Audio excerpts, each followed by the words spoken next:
방구대 암각화가 세계유산으로 등재되기 위해서는 풀어야 할 과제들이 있습니다. 그중 가장 중요한 것이 방구대 암각화 보존 방안입니다. 방구대 암각화의 보존 문제는 일반적인 보존 문제보다 한층 더 복잡하게 얽혀 있습니다. 암각화가 사연댐의 수위와 관련해 물에 잠긴다는 것, 그리고 그 사연댐이 울산 시민의 생활 용수와 연결되어 있다는 것입니다. 방구대 암각화가 직면하고 있는 가장 큰 문제점은 비가 많이 오면 사연댐의 수위가 높아져 방구대 암각화가 물에 잠기게 됩니다. 방구대 암각화는 인류 최초의 고래잡이 과정을 보여주는 독보적인 유산이라는 말이 무색하게 보존에 대한 걱정을 안고 있습니다. 7천여 년이 넘은 바위가 자연 풍화로서의 훼손보다 바위면이 물에 잠겨 빠른 물살로 인한 훼손을 더 걱정하고 있습니다. 방구대 암각화가 발견된 것은 1971년, 방구대 암각화를 끼고 흐르는 대곡천에 사연댐이 건설된 것은 1965년입니다. 사연댐의 건설과 관련해 울산대 한삼건 교수의 이야기를 들어봅니다. 예, 사연댐은 아시는 대로 울산에 공업단지가 만들어지면서 공업용수를 공급하기 위해서 조성이 됐습니다. 사실 이 사연댐 위치에 처음 공업용수를 위한 댐을 계획한 것은 일제시대입니다. 일제강점기 때부터 울산을 공업항으로 혹은 공업단지로 개발하려고 했었고 실제 추진이 됐습니다.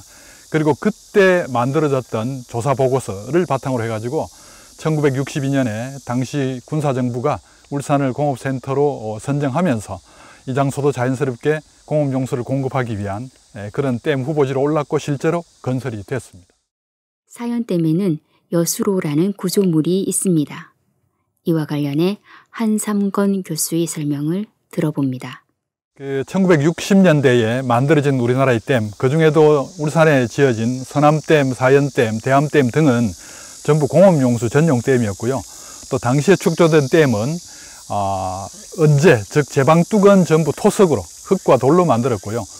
저렇게 이제 수문이 없는 방식으로 또 전부 짓다 보니까 물이 댐에 가득 차면은 자연스럽게 넘어 나오는, 그래서 물이 남는 물이 흘러나오는 수로라는 의미에서 여수로라고 이제 이름이 지어져 있습니다.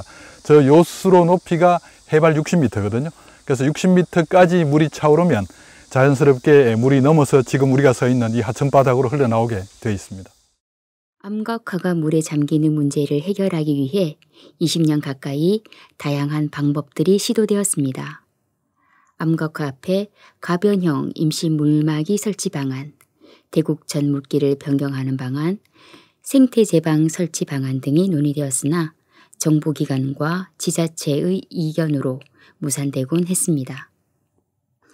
2013년에는 암각화 앞에 가변형 임시 물막이를 설치하기로 했지만 실험하는 과정에서 물이 새는 현상이 발생해 중단할 수밖에 없었습니다. 2014년 8월 이후에는 사연댐의 수위를 일정한 높이로 관리하고 있습니다. 하지만 사연댐 수위 조절로 방구대 암각화를 보존하는 방법은 비가 많이 오게 되면 무용지물이 되는 한계점을 가지고 있습니다. 2021년 현재 방구대 암각화 보존 방안이 구체적으로 협의되고 있습니다. 2021년 6월 환경부가 낙동강 통합 물관리 방안을 심의 의결하고 운문댐물의 울산 공급을 확정했습니다. 울산시는 사연댐 수문 설치 타당성 조사 용역을 진행 중이라고 밝히고 있습니다. 사연댐이 처음 조성되었을 때는 울산의 공업용수 확보를 위한 용도였습니다. 하지만 현재 사연댐의 용도는 울산 시민의 생활용수를 담당하고 있습니다. 이와 관련해서 한삼건 교수는 이렇게 이야기합니다.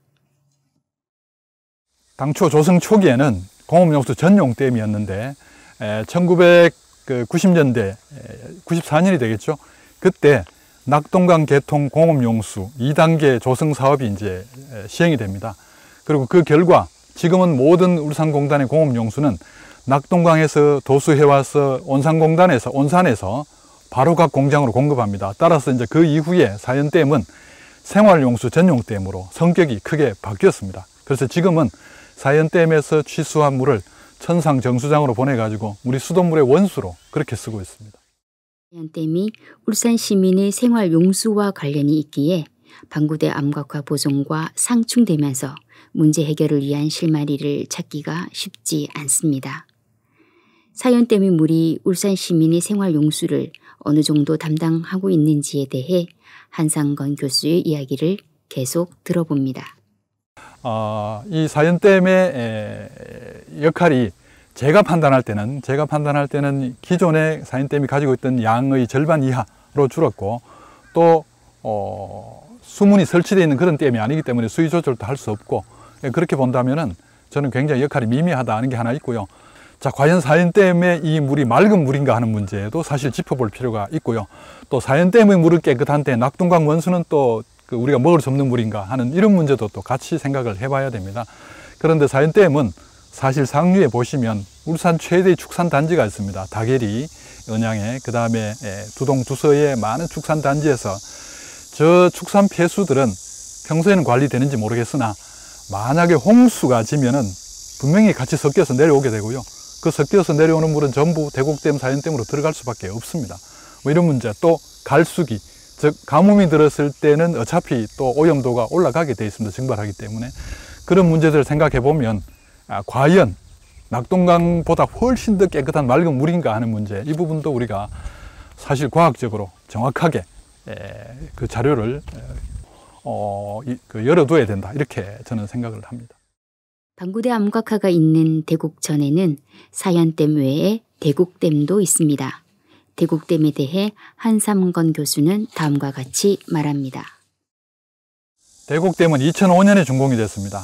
대곡댐을 조성하는 가장 큰 이유는 당시 1990년대까지는 태화강물이 워낙 오염이 많이 돼가지고 실제로 남산 아래에 취수탑이 있습니다. 거기에서 태화강물을 취수해서 남산 정수장에서 정수해가지고 수돗물로 공급을 했는데, 태화강물이 워낙 오염이 심하다 보니까 취수할 수 없게 됩니다. 그 때문에 새로운 식수원 확보가 필요했고, 그래서 사연댐의 상류, 즉 대곡천의 상류부에 대곡댐을 다시 지은 건데요. 여기도 하나 좀 숨은 내용이 있습니다. 즉 원래 사연댐에 담아야 되는 물그릇을 대곡댐이 사실 나누어 가진 거거든요. 따라서 전체 물량으로 보면은 똑같습니다. 그전에는 사연댐에 가득 채웠던 물을 지금은 대곡댐도 절반을 부담해 주는 겁니다.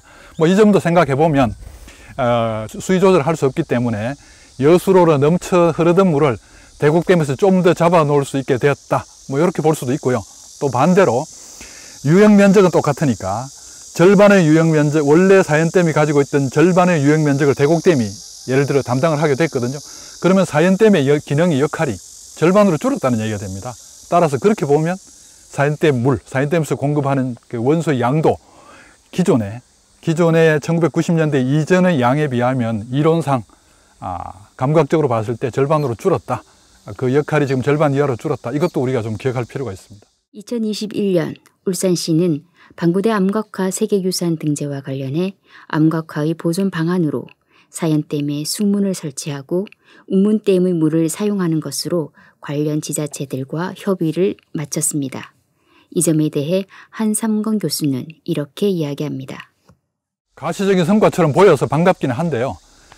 다른 지자체의 원수, 즉 남에게 내주고 싶지 않은 깨끗한 물이라고 하는 것을 만약에 운문댐 물이 깨끗하다고 가정했을 때 그것을 과연 우리가 받아올 수 있을까 쉽게 하는 그 문제에 대해서는 여전히 의문이 들고요. 또 하나는 운문댐에서 울산까지 끌고 오는 이제 도수로 공사를 해야 되기 때문에 그 시일이 많이 소요되고 또 공사비도 많이 듭니다. 그것은 누가 내놓을 것인가, 책임질 것인가 하는 문제는 여전히 지금 결정이 되지 않은 걸로 알고 있습니다. 한삼건 교수는 방구대 암각화 보존과 울산 시민의 생활 용수를 해결하기 위한 방법을 이렇게 이야기합니다. 저는 사연댐을 허물어야 된다고 생각합니다. 한마디로 말씀드리면, 왜냐하면 사연댐은 이제 원래의 기능을 상실했거든요. 상류에 대곡댐을 만들어 버렸고요. 또 암각화 보존이라고 하는 이제 이 국가적 과제, 뭐 시대사적 과제가 있기 때문에 사실은 함부로 이제 물을 채워 놓을 수도 없습니다. 그럼에도 불구하고 또 수문이 설치되어 있지 않는 댐이기 때문에 수위 조절을 할 수 없어 가지고 비가 많이 내리면 지금 현재로는 속수무책입니다. 물고문은 계속돼야 되고요. 따라서 이런 문제를 생각해 보면 가장 쉽고 빠르게 해결할 수 있는 방법이 사인댐을 해체하는 건데요. 사인댐을 해체한다 그러면 이제 맑은 물이 없어진다라고 얘기하지만 그 대안은 얼마든지 있습니다. 우선 가장 중요한 것이 이미 답변드린 내용 중에 나왔는데요. 즉 태화강의 본류수, 태화강을 흐르고 있는 물, 이 물을 예전에는 전부 취수해서 사용했는데 지금 전혀 취수하지 않고 있고요. 지금 다운동 같은 데서 취수하고 있는 물은 하루 2만 톤 정도가 무거천, 여천천 유지 용수로 지금 흘려보내고 있거든요. 그거는 어쩌면 사인댐 물보다 더 깨끗하고 낙동강 원수보다 훨씬 깨끗한 원수인데도 불구하고 그냥 유지 용수로 지금 쓰고 있습니다. 그 부분을 생각하면 태화강 본류수를, 그 중에는 이 하상에서 위에서 흐르는 물을 취수할 수도 있지만 복류수, 즉 하상 바닥에 있는 물을 또 뽑아낼 수도 있거든요. 그런 여러 가지 방안을 생각해 볼 필요가 있고요. 그 또 하나는 사인댐을 해체하면 얻을 수 있는 또 이점이 굉장히 많습니다. 그게 뭐냐 하면 지금 사인댐 유역에 아마 정확한 면적은 제가 지금 기억이 안 납니다만은 그게 100평방킬로미터일 수도 있고요. 그 많은 면적을 시민에게 되돌려 줄 수가 있습니다. 따라서 거기에 얻을 수 있는 편익은 사실 상상하기 어렵거든요. 우선 당장 사인댐과 관련된 그 국어 문화를 다시 우리가 복원할 수 있고요. 또 여기에 잠겨 있는 수많은 문화유산들을 다시 우리가 물 밖으로 끄집어낼 수가 있게 되고, 그 다음에 댐 설치 이후에 지금까지 약 50년 넘는 시간 동안 이 일대는 수원보호구역으로 아주 보존이 잘 되고 있습니다. 그래서 자연도 잘 남아있고, 그래서 이런 것들을 우리 울산 미래 발전을 위한 자산으로 활용할 수가 있거든요. 그리고 또 접근성이 아주 좋습니다. 울산광역시 전체 지도를 놓고 보면 여기는 대충 한가운데입니다. 주변에 철도 도로도 발달해 있고요. 그런 문제를 생각해 보면 대승적 견지에서 사인댐을 허물고 저 자산을 활용하는 쪽으로 풀어나가는 것이 오히려 더 울산에게 가져올 전체적인 편익이 원수 확보하는 것보다 훨씬 더 크지 않을까, 저는 그렇게 생각합니다. 방구대 암각화의 세계유산 등재를 앞두고 가장 큰 난제였던 암각화 보존 방법이 구체화되고 있습니다. 하지만 협의된 내용이 실현되는 과정에 많은 변수들이 발생할 수 있습니다. 이 일이 흔들림 없이 진행될 수 있게 우리 울산 시민의 지속적인 관심이 절실히 필요한 때입니다.